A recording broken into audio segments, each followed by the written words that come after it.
Dalam Bapa dan Putra dan Roh Kudus. Amin. Bapa di surga, kami mengucap syukur dan terima kasih ya Bapa. Kami boleh sekali lagi diingatkan untuk berani mengolah, mengontrol, dan mengatur keinginan daging kami, keinginan nafsu kami,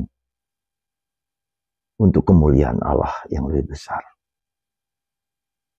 Mati raga, puasa, dan segala sesuatu yang baik, yang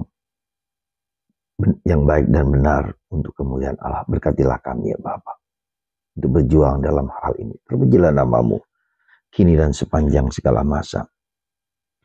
Para saudara, bacaan Injil hari ini mengingatkan kita untuk mengikuti apa yang Kristus kehendaki bagi kita. Barang siapa tidak memanggul salibnya, dia tidak layak bagi murid. Berulang-ulang dikatakan ini. Sejujurnya kita juga tahu bahwa kita tidak cukup menjadi manusia duniawi, manusia ragawi, manusia jasmani. Tapi kita dipanggil untuk menjadi manusia rohani, manusia ilahi. Dan sekali lagi kita diingatkan akan panggilan yang tidak mudah ini. Di zaman yang serba hedonis, di zaman yang serba materialistis, di zaman yang serba mengagungkan kedagingan manusia, mengagungkan nafsu-nafsu manusiawi yang sangat vulgar, dari yang sangat vulgar sampai yang sangat halus sekali. Kita bisa melihat bagaimana orang diajak untuk mengagungkan keinginan-keinginan daging, keinginan manusiawi. Bukan jelek, bukan, tetapi kita dipaksa untuk dikungkung, dibelenggu oleh keinginan itu. Dengan sangat mudah orang bisa online beli apa saja yang kita maui, beli apa saja yang kita sukai untuk mengagungkan kedagingan kita.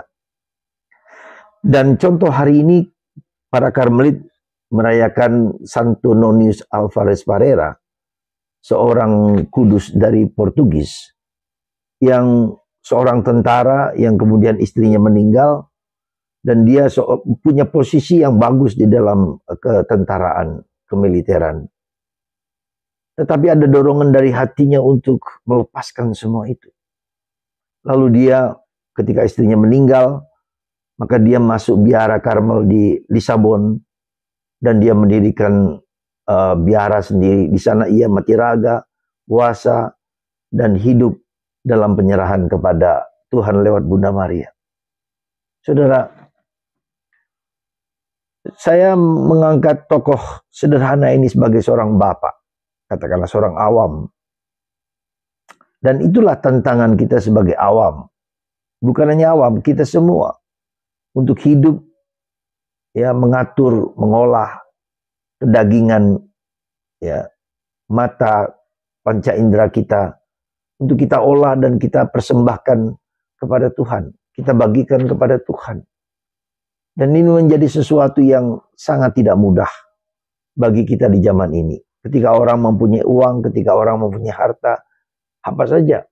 Dan orang dikuasai oleh gadget yang sangat gampang sekali kita miliki, yaitu HP. Semua hal dapat dicerna, didapatkan dari HP itu.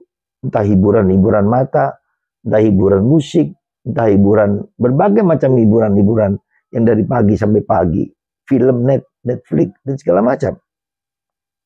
Sangat mengagungkan kedagingan kita manusia. Sebentar lagi kita sudah mulai melihat dengan artificial intelligence, ya, robot yang bisa seperti manusia, bahkan dikatakan IQ-nya 145, super genius. Ya.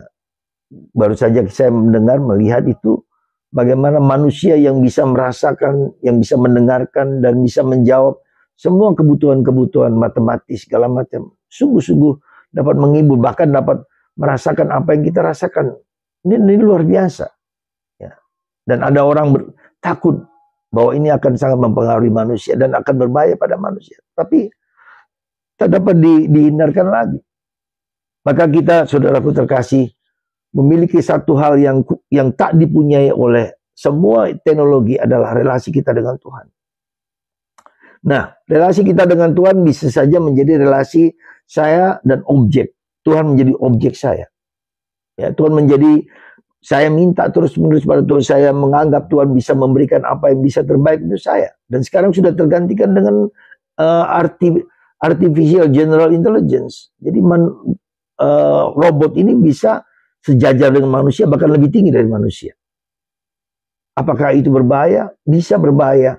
Meskipun bisa juga bermanfaat.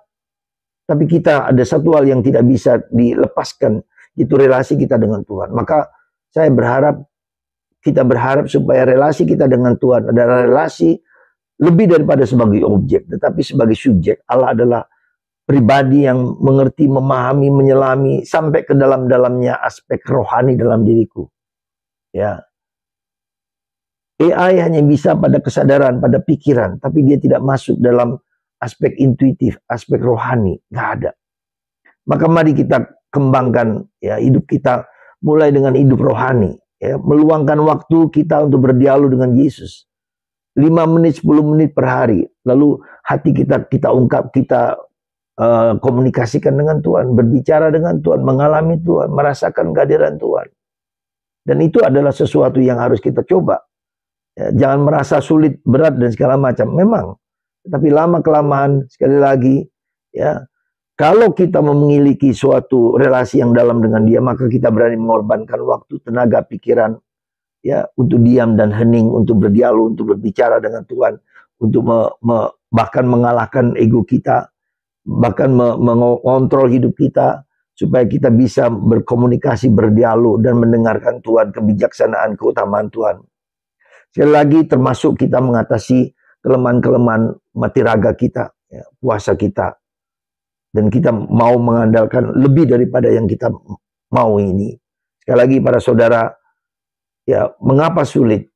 Itu karena kita seringkali tidak bergaul dengan Tuhan lewat Roh Kudus. Bunda Maria mempelai Roh Kudus, kuatkan aku, hadirkan Yesus dalam diriku dan Roh Kudus. Semoga Roh Kudus membimbing, menuntun kita untuk berdialog, untuk berkomunikasi dan merasakan kehadiran Tuhan yang penuh kasih sayang. Tuhan memberkati kita semua. Semoga kita semakin dekat dan merasakan kehadiran Tuhan lebih daripada sebelumnya. Dan kita mohon Roh Kudus lewat Bunda Maria. Dan Anda, kita semua akan diberikan karunia itu. Berkat Tuhan atas Anda semua, Bapa, Putra, dan Roh Kudus. Amin.